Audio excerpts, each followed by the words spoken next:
साहित्य सेवा संघ व तेलुगू भाषा अभिवृद्धी सार्वजनिक ग्रंथालय सोलापूर यांच्या संयुक्त विद्यमाने महाकवी कालिदास व राजश्री शाहू महाराज जयंती दिनानिमित्त लेखक कवी दत्तात्रय इंगळे यांनी लिहिलेले तिसरे पुस्तक परीस स्पर्शाच्या 5 कथा या पुस्तकाचा गौरव समारंभ निमित्त त्यांचा सपत्नीक सत्कार करण्यात आला।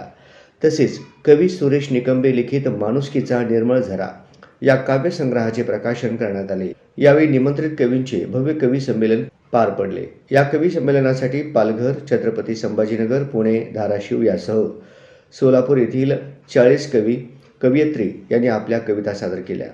कविता लाईक, नमस्कार आणि टाळ्या हे मनातून आले पाहिजेत, असे साहित्य सेवा संघाचे अध्यक्ष दत्तात्रय इंगळे यांनी आपल्या भाषणात सांगितले।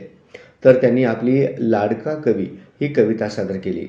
या कार्यक्रमाचे प्रमुख पाहुणे ज्येष्ठ साहित्यिक श्री अर्जुन वटकर सर यांनी ग्रामीण भाषेतील कवितेतून साहित्याचा उलगडा करून दाखवला। ज्येष्ठ कवी श्री माधव पवार सर यांनी आपल्या कवितेतून श्रोत्यांना मंत्रमुग्ध केले। तर ज्येष्ठ गझलाकार श्री साबीर सोलापुरी सर यांनी आई या विषयावर अप्रतिम गझल सादर केली। कार्यक्रमाचे अध्यक्ष म्हणून श्री दस्तगीर जमादार सर यांनी आपल्या भाषणात परिस्पर्शाच्या 5 कथा व माणुसकीचा निर्मळ झरा या 2 पुस्तकाचे विश्लेषण केले। यावेळी ज्येष्ठ साहित्यिक श्री बाबूराव इंगळे यांचाही सत्कार करण्यात आला।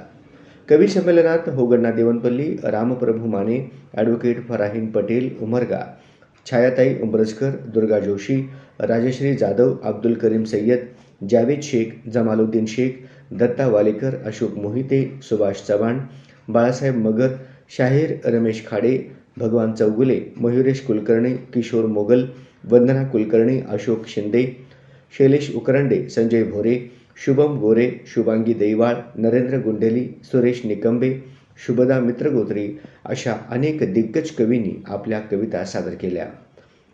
या कार्यक्रमाचे सूत्रसंचालन शुभदा मित्रगोत्री मॅडम व नरेंद्र गुंडेली सर यांनी केले। तर आभार प्रदर्शन तेलुगू ग्रंथालयाचे अध्यक्ष मल्लिकार्जुन कमटम आणि तिप्पण्णा गणेरी यांनी मानले। हा कार्यक्रम पाहण्यासाठी 150 प्रेक्षकांनी उपस्थिती लावली।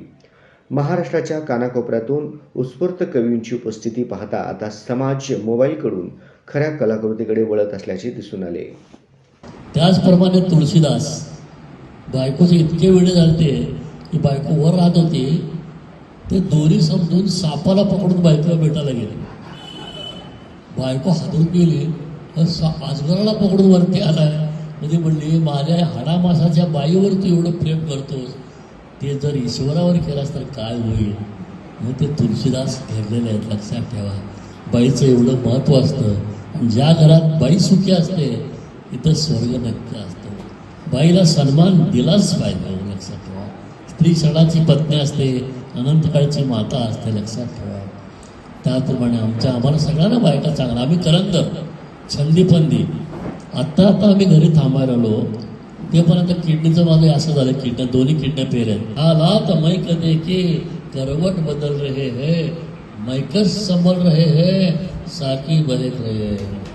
शिवरायांच्या छाव्याने मला वाटते गावीत गाणे, शूर शंभू राजांचे धर्मासाठी प्राण त्यागिला।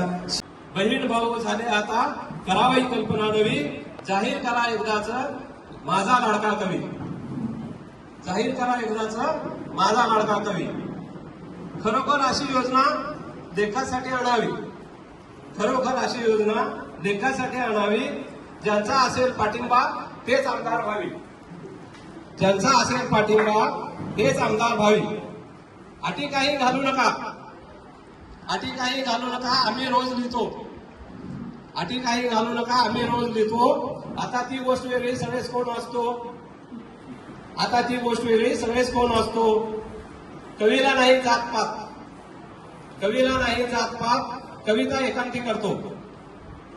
कवीला नाही जातपात, कविता एकांती करतो। चेहऱ्यावर हसू ठेवून दुसऱ्यासाठी मनी जुळतो। सुरात पडलेल्या भिंतीतून सूर्याला पाहुणा म्हणून बोलावू नकोस, सुरात पडलेल्या भिंतीतून सूर्याला पाहुणा म्हणून बोलावू नकोस। कर्माची रेषा बाजारात मांडून उगीच रडत बसू नकोस, कर्माची रेषा बाजारात मांडून उगीच रडत बसू नकोस। वेडे जोगव्याच्या सुट्टी परडीत जोडव्याचं दान तू मागू नकोस, वेडे जोगव्याच्या सुट्टी परडीत तू जोडव्याचं दान मागू नकोस। म्हणून काळ्या घोड्यावर बसून जाणाऱ्या संस्कृतीचा बोल तू विसरू नकोस.